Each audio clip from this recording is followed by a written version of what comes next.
ternyata masih banyak negara yang merasa terancam jika Indonesia berhasil mewujudkan cita-citanya menjadi negara maju.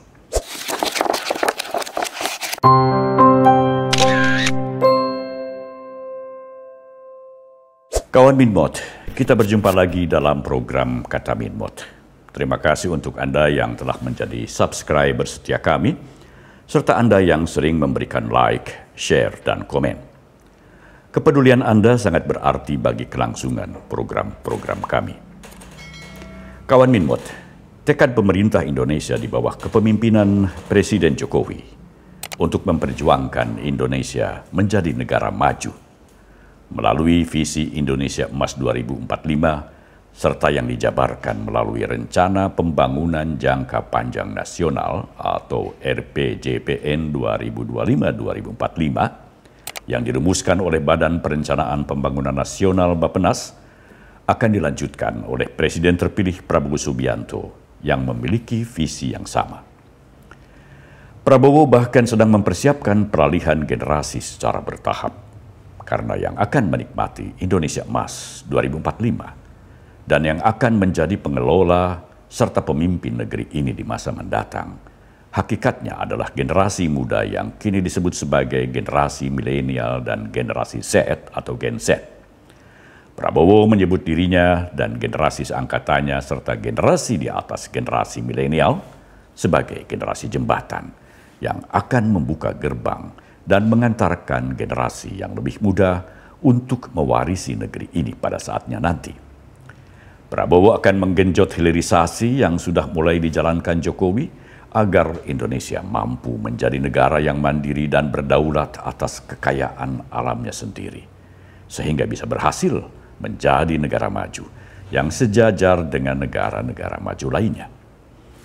Tekad ini disambut baik oleh banyak negara dan organisasi-organisasi internasional, bahkan Organization for Economic Cooperation and Development atau Organisasi Kerjasama dan Pembangunan Ekonomi yang berkantor pusat di Paris, Prancis, menyatakan keyakinannya bahwa Indonesia akan tampil menjadi negara dengan kekuatan ekonomi terbesar keempat di dunia pada tahun 2045. Kendati demikian, menurut berbagai sumber, ternyata masih banyak negara yang merasa terancam jika Indonesia berhasil mewujudkan cita-citanya menjadi negara maju. Salah satunya adalah Republik Rakyat Cina atau Republik Rakyat Tiongkok. Cina merasa terancam akan kehilangan pasarnya di Indonesia jika Indonesia menjadi negara maju. Ketergantungan Indonesia pada produk-produk buatan Cina yang saat ini masih membanjiri Indonesia tentunya akan menurun drastis, sehingga Indonesia pun bisa menjadi kompetitor Cina di kawasan Asia Pasifik. Apalagi bila Indonesia sudah mampu melepaskan diri dari bantuan Cina, termasuk bantuan di bidang teknologi transportasi. Negara lainnya yang merasa terancam jika Indonesia menjadi negara maju adalah Jepang.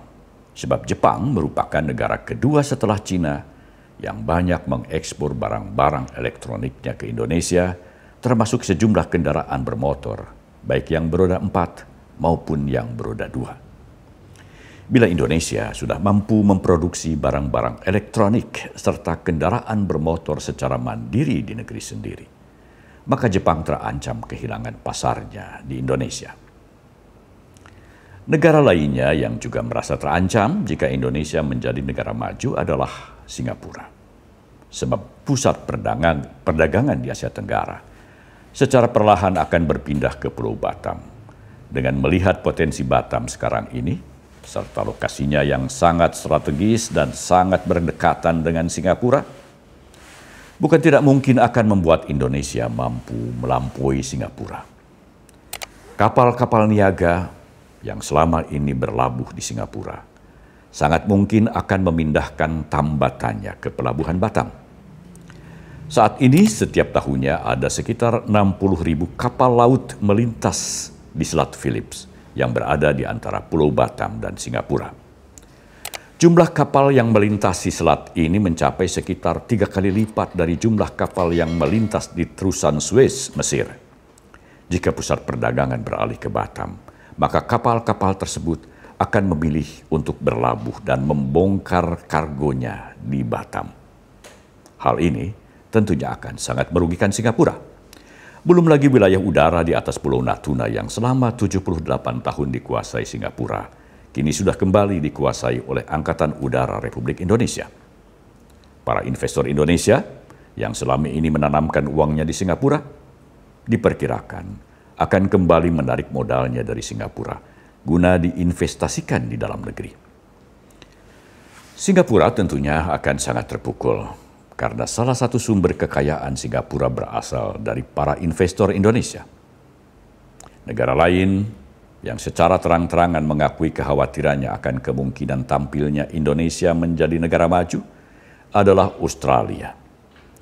Seperti yang dilansir iNews.id, ahli strategi dari Universitas Nasional Australia, Profesor Hal White, sudah memperingatkan pemerintah Australia akan ancaman yang datang dari Indonesia sebagai akibat dari kemungkinan Indonesia menjadi negara maju. Profesor White memprediksi ekonomi Indonesia akan tumbuh 3 kali lipat lebih besar dari Australia pada tahun 2030 mendatang.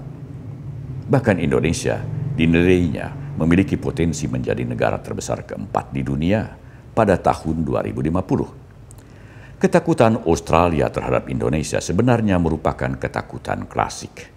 Sejak dulu Australia sangat khawatir akan terjadinya migrasi besar-besaran warga Indonesia ke Australia hingga jumlah penduduk Australia akan dikalahkan oleh jumlah imigran dari Indonesia. Ketakutan ini tidak pernah terbukti hingga saat ini, dan sekarang mereka takut perekonomian mereka akan dikalahkan Indonesia, sehingga Australia tidak bisa lagi petantang-petenteng di kawasan Asia Pasifik. Negara-negara Uni Eropa juga merasa terancam dengan potensi Indonesia menjadi negara maju, apalagi setelah Indonesia menghentikan ekspor biji nikel dan bahan mentah kelapa sawit.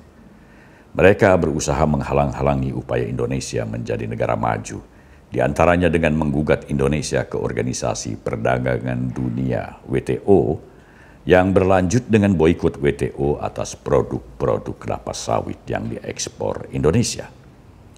Negara adidaya Amerika Serikat pun ternyata memiliki ketakutan yang cukup besar terhadap Indonesia, terutama karena negara ini sudah tidak memiliki cadangan emas sebagai penjamin mata uang dolar Amerika yang beredar di dunia. Satu-satunya cadangan emas yang mereka peroleh saat ini berasal dari kontrak karya perusahaan Freeport dengan pemerintah Indonesia di Papua.